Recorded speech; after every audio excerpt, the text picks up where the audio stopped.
Hello and a warm welcome to this episode. Today we'll briefly look at the last DS released, a series that predated the demise of the Game Boy, and stretched a tad beyond the launch of the current Switch, the new Nintendo 2DS XL. A somewhat overlooked system I believe, but a system that does everything asked of it, and does it very well. So let's get on with it and join episode 92. Given the production code of JAN, or JAN-001, the system was released initially in Australia on June 15, 2017. But before we get into the weeds, let's take a second or two to look back at the last episode's photo quiz question, that we like to call What in the World? As I alluded to in the last episode, it was as much a spoiler as it was a puzzle, and that's because it is in fact the star and focus of today's show, the new Nintendo 2DS XL. You can clearly see the corner logo, which is the Nintendo brand, and it's part of the system's cover plate. Impressively, 2 of the channel's viewers and subscribers correctly guessed the object as a new Nintendo 2DS, which I think is absolutely awesome. Well done to you both.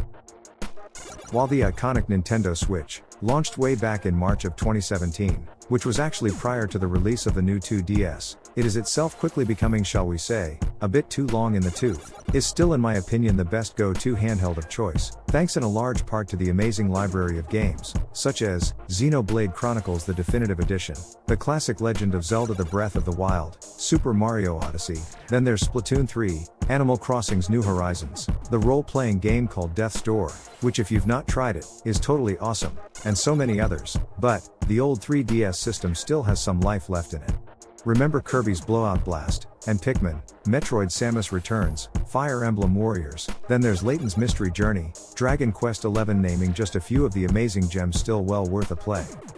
For those keeping track, the new 2DS XL, the new in the title is important, is the 6th revision of the 3DS hardware, which started with the original and smallest 3DS, the initial launch edition model.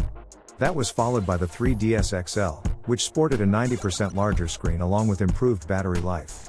Following developer demand for a second analog stick, a problem Nintendo initially solved with the bulky Circle Pad Pro add-on, Nintendo released the new 3DS and new 3DS XL, which not only integrated a second analog stick, the C-Stick, but also incorporated a much more powerful version of the hardware for better refresh rates, load times and overall smoother graphics experience. Which brings us on to the new 2DS XL.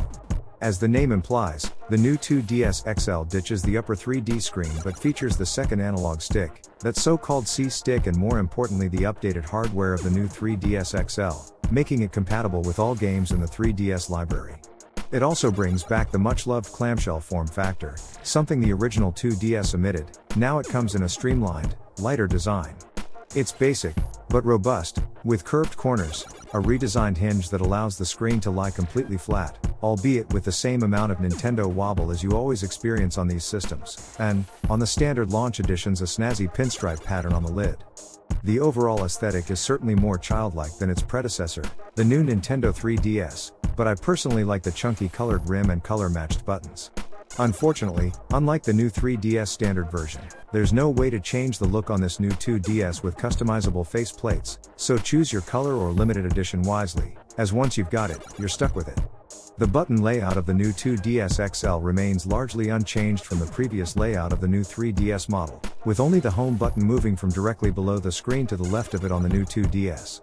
Moving this button, along with the relocation of the front-facing camera on the 2DS to the cylindrical hinge, and the removal of the speakers from either side of the upper screen, has given the 2DS XL a much smaller footprint, 86mm by 160mm versus the 3DS's 94mm by 160mm. Even better, shedding the 3DS requirements has made it noticeably lighter, at 260 grams instead of the new 3DS's 329 grams. This makes a tangible difference during long gaming sessions, and, for comfort alone, the new 2DS XL is worth picking up.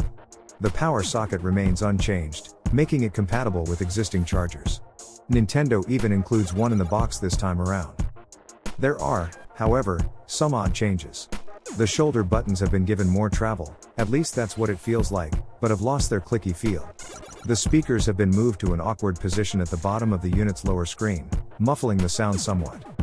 The stubby stylus is in my opinion far too short to use comfortably, although an aftermarket telescopic replacement version is available, while the new location of the smaller micro SD card slot, for which a 4GB card is included, and games cartridge slot have been moved behind a color-coded plastic flap. This removes the need for a tool to access the area, and in my opinion truthfully cleans up the overall finished design. In summary, the new Nintendo 2DS XL has slightly brighter screens than the previous 3DS, it's lighter, just as fast, or perhaps even slightly faster loading and running games. Yes, you lose the 3D effect, but this is a pinnacle system, backwards compatible for the whole DS series. And sadly, as we wrap this review up, it brings us to today's photo quiz question, that segment of the episode where I present a restricted, cropped and limited view or partial picture of a Nintendo product, and ask you to guess what it is. We call this, What in the World? Do any of you guys know what this Nintendo item is? If you do, please feel free to drop a comment in the comments section below, or join me in our next episode and all will be revealed. Well, thanks for watching. Please feel free to drop a supportive comment in the section below. Even think about and consider giving this episode a big old thumbs up, that honestly always helps. I must say I appreciate the 28 additional subscribers since our last episode. Thank you for that, but above all else, aim to stay healthy, try to be good to yourself and be happy, and finally, look around at what you can be thankful for. And with that all said and done, I hope to see you all again soon.